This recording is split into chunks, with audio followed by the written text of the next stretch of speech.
Bonjour et bienvenue dans cette édition de l'actualité du Real Madrid du jour, en ce lundi 6 mars 2023.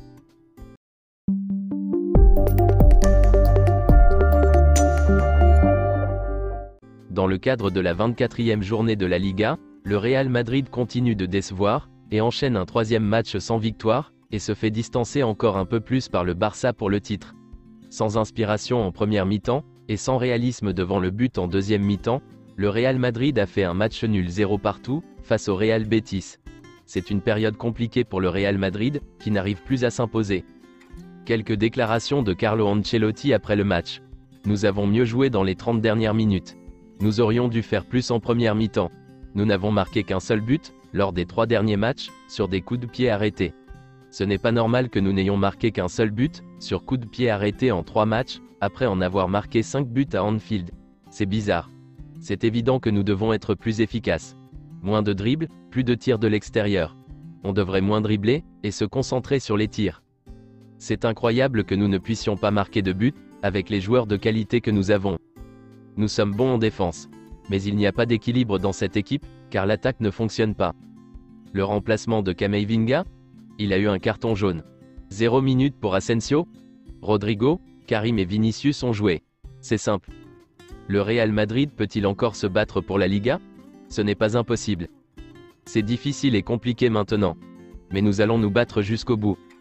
Les 9 points sont nombreux. Nous devons réfléchir à ce qu'il faut faire. Mais la Liga n'est pas terminée. Nous devons nous améliorer. Les joueurs du Real Madrid ont un peu de temps libre après ce soir. Ils reprennent l'entraînement mardi après-midi.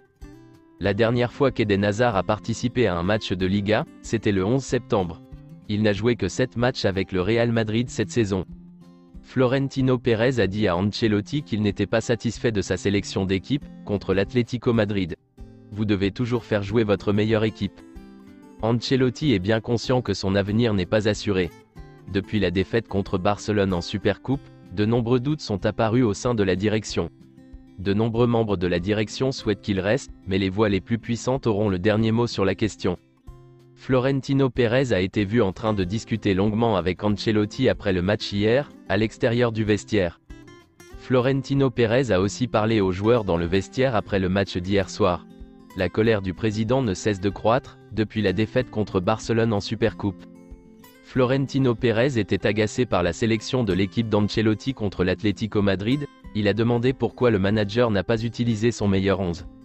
La réponse d'Ancelotti a été que l'équipe doit jouer beaucoup de matchs avec le calendrier qu'elle a, et qu'elle doit faire des rotations. Si Ancelotti part, Raúl deviendra l'un des favoris pour prendre la relève. Pochettino est une autre option sur la table du Real Madrid, si un nouveau manager est nécessaire. La direction du Real Madrid a une vision claire, dépenser beaucoup pour les meilleurs talents en devenir, et ne pas gaspiller l'argent pour des joueurs qui ne répondent pas aux exigences. Le Real Madrid ne paiera pas non plus un joueur au-dessus de sa valeur. Il ne se laissera pas entraîner dans une quelconque bataille, sur le marché des transferts. Le Real Madrid ne veut pas répéter les transferts comme ceux de Jovic et Eden Hazard. C'est pourquoi le club a changé sa vision.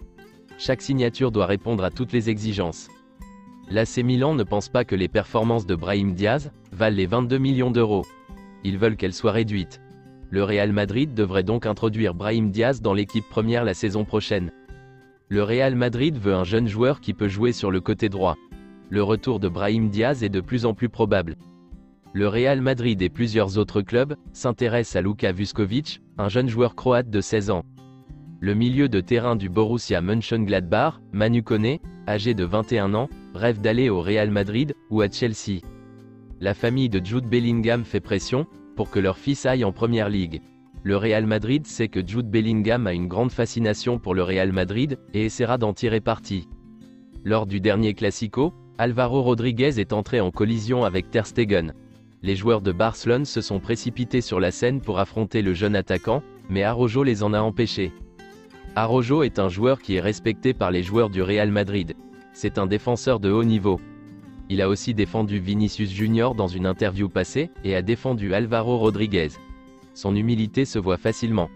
Il regarde également les vidéos de Sergio Ramos, pour apprendre de ses mouvements. C'est tout pour cette édition de l'actualité du Real Madrid, et merci de nous avoir suivis. Abonne-toi si t'as aimé la vidéo, mets un j'aime, et à la prochaine pour plus de nouvelles sur l'équipe madrilène.